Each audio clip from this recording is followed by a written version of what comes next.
Wyck Godfrey, the producer of the movie. How has it been?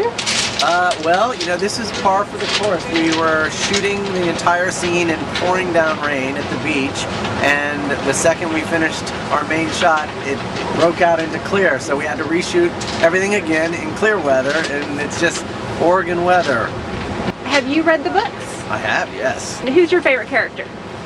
Well, I think the actors would beat me up if I told them that I had a favorite. I don't have a favorite character. I love them all. You love them all. So will you be standing in line August 2nd to get number 4?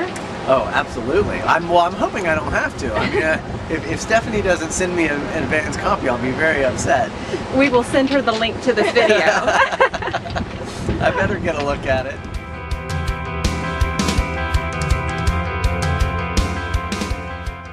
So what would you say to the fans about the vision of this movie? I think that the vision of the movie is intimate, real, with a lot of magic. It's you know, one of the things Stephanie did in her books that I love is just the reality that she gave to the mythology of vampires. That, you know, she sort of treated them almost as like a real world existence that can come out in the daytime. There's twists on the mythology that she did that I loved, and the way that we've treated the characters Bella and Edward are very much as a love story of two people who being in love is a danger to both of them, and that's how obsessive love feels anyway. So I love the idea that there's a real physicality to what the danger is in this book. And so what I think Catherine has done really well is you know, we've taken all of the you know, the special, you know, supernatural elements from the book and shot them in kind of real world stunts, you know, so it's not just a bunch of bad visual effects that you see in a lot of vampire films. We've got real stunts, real stuntmen doing real action, and the only CG is really removing some of the, you know, the wires that are on the actors. So I think audiences respond to that. I mean, if you look at like movies like Born Identity and stuff, you know, people like the return to just real action where people are really jumping from there to there, not just, you know, shoot a building and have a CG character go in. It's not. There's an unreality to a lot of movies today. So what we've tried to do is infuse reality into everything, even in the scenes that have, you know, a touch of supernatural in them. Very cool. Okay, so you wouldn't tell us your favorite character. So what has been your favorite scene? Climax. The ending. Climax, the ending. Okay. Ballet studio. I think it's going to blow people away. I mean, because, you know, so much of you know, what this movie is about is something about to boil over. You know, I mean, that's the way Bella feels for Edward. It's the way Edward feels for Bella.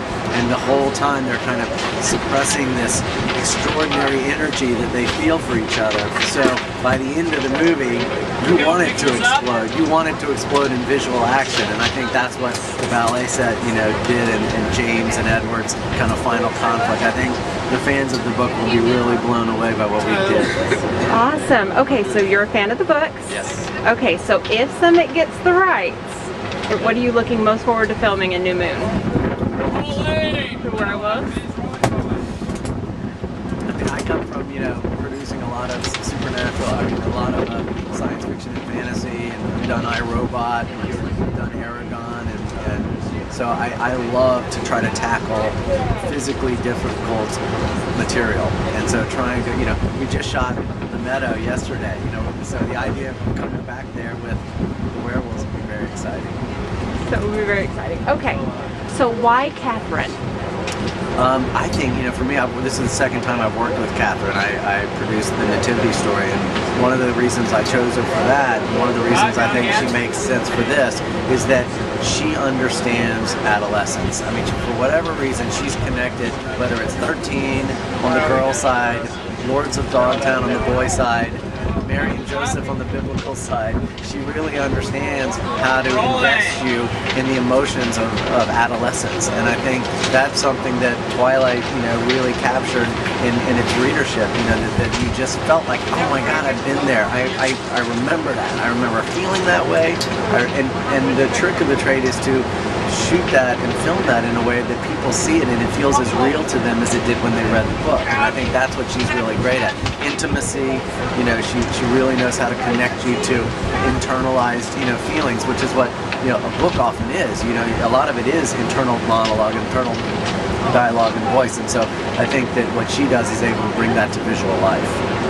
It's amazing. All right, well, can you give us a parting goodbye to all the Twilight Lexicon fans? Well, I'm glad that you guys got to come to the set and see what we do, and I hope you guys enjoy the movie. Wonderful. Thank you so much.